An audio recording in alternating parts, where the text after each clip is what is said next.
गांव की परिकल्पना में प्यार था, अपनापन था, भाईचारा था। कभी महात्मा गांधी ने जब गांव का सपना बुना तो मुझे लगता है उसमें वो मोहब्बत थी कि गांव में अगर किसी बिटिया की शादी होती थी तो पूरा गांव अपने संसाधन लेकर के, कोई चारपाई लेकर के, कोई गुड़ लेकर के, कोई प्रेम लेकर के खड़ा हुआ करता था।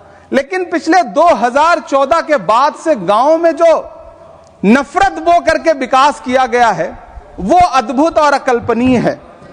हालत यह है, हम जिस गांव में पैदा हुए उन गांव में कोई सीताराम चाचा, कोई भगवती चाचा हम लोगों की उंगली पकड़ करके चौराहों पर हमें मिल जाता था, आशीर्वाद भी देता था और डांटता भी था।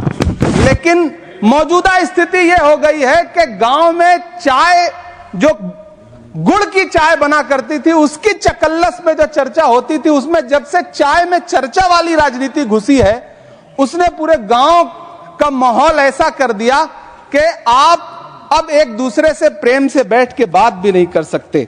मैं, माननीय मंत्री जी यहां पर मौजूद हैं, रूरल डेवलपमेंट के मंत्रालय के बजट पर चर्चा हो रही है।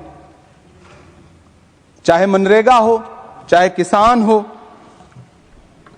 सारा इससे जुड़ा वर्ग परेशान है। मजदूरों की स्थिति ऐसी है कि आप मनरेगा को प्रोत्साहित करने के बजाय मनरेगा को समाप्त करने की कोशिशों में लगे हुए। सच बात यह है कि राज्यों पर भार डाल करके आप मनरेगा खत्म कर देना चाहते हैं और उसके लिए आपने नाम लिया है कि आप उसका नाम बदल करके बीग्राम जी करके उसके पीछे आप इसको छुपा लेंगे। गांव में सड़कों की स्थिति खस्ता हाल है, चाहे उत्तर प्रदेश हो, चाहे मध्य प्रदेश हो, चाहे गुजरात हो, चाहे राजस्थान हो। गांव में सड़कों की स्थिति ऐसी है कि किसी गर्भवती महिला को अगर अस्पताल ले जाना हो तो सड़कें ऐसी हैं कि उन पे चलने वाले वाहन शायद अस्पताल तक महिलाएं पहुंच भी नहीं पाती हैं, उनका प्रसव रास्ते में ही हो जाता है। महोदय, गांव में हालत यह है कि किसान आपके सामने सरकार के सामने लगातार अपनी मांगे लेकर के खड़ा रहा, लेकिन इस सरकार ने दिल्ली के रास्ते की तरफ कूच करने वाले किसानों की राह में फूल नहीं बिछाए बल्कि कीलें बिछाई। 750 से ज्यादा किसान शहीद हुए। कीमत तो बहुत बढ़ गई शहरों में धान की, लेकिन विदा न हो सकी बेटी किसान की। मौका मिला तो लोगों ने कुर्सी के वास्ते तस्वीर ही बिगाड़ दी हिंदुस्तान की। सभापति महोदय, इस सरकार में बातें तो बड़ी बड़ी रहीं। बजट की बात करके यह कहा गया कि गांव का विकास करेंगे, लेकिन प्रधानमंत्री की जो आवास योजना है, प्रधानमंत्री आवास योजना के तहत गांव में आवास बनते हैं और इनकी राज्य सरकारें उन आवासों पर बुलडोजर चलाती हैं। ऐसे कई मामले अलग अलग राज्यों में देश के सामने हैं। आप कहेंगे तो मैं पटल पर रख दूंगा, अभी हां पटल पर रख दूंगा, ऑथेंटिकेट कर दूंगा। महोदय, जब पीएम आवास योजना के तहत बनने वाले घरों पर बुलडोजर चलेंगे तो आप गांव के कौन सी विकास की परिकल्पना कर रहे हैं? गांव को तो आपने भगवान भरोसे छोड़ दिया है। गांव में रहने वाला किसान अपनी मेहनत से अगर अन्न उपजा रहा है तो आप उसकी एमएसपी भी नहीं दे पा रहे हैं, आप उसको सहायता नहीं दे पा रहे हैं, बल्कि धन्ना सेठों की सरकार बना के रख दिया है आपने।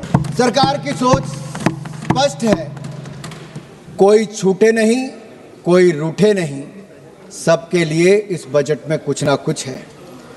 जहां इनके समय विकास की पगडंडियां नहीं थी, वहां हम विकास की एक्सप्रेस लेके जा रहे हैं। यूपीए के 10 साल और एनडीए के 10 साल की बजट का तुलना करोगे तो इनका बजट ड्राइंग रूम में बनता था, हमारा जमीन से जुड़ा हुआ बजट है। इनका बजट पॉलिटिकल डॉक्यूमेंट था, मोदी सरकार का बजट सबकी भागीदारी वाला नेशनल मिशन है। जब हम बजट निर्माण पर चर्चा करते हैं तो किचन से लेकर कारखाने तक, गांव से लेकर शहर तक सबकी आकांक्षाओं को शामिल करते हैं। मोदी सरकार के 4 आयाम, गरीब, महिला, युवा और किसान।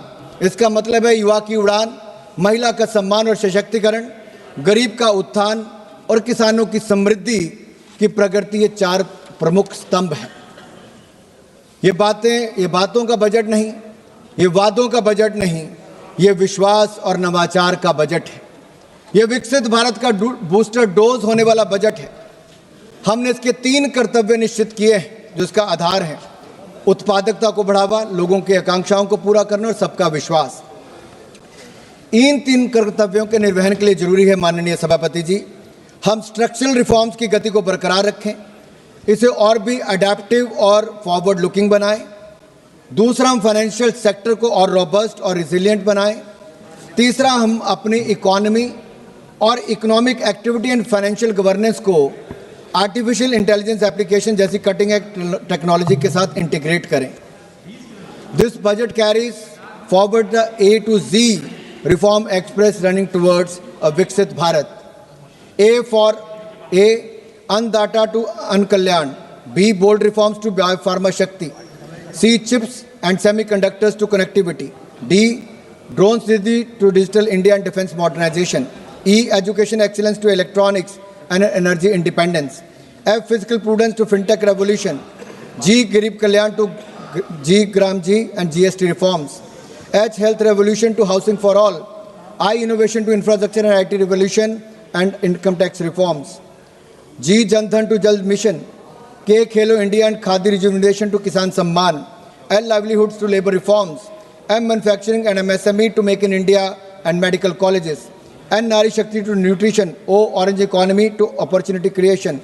P, pulses and productivity to Purvodaya and Pragati. Q, quality of governance and quantum computers. R, railway to R&D and rural revival. S, startup India and stand up India to skill India and Saksham Sugme Samrit Bharat. T, telecom and technology relevation to tech simplification. U, urban transformation to Udan Unnati. V, Vanchit Vikas to Viksit Gram to Viksit Bharat. W, world class infrastructure to waterways. X, sports to X factors. Y, Yuva Shakti to Yugain Bharat. And Z, zero tolerance for corruption to zero poverty Bharat. This reform express has no brakes, sir.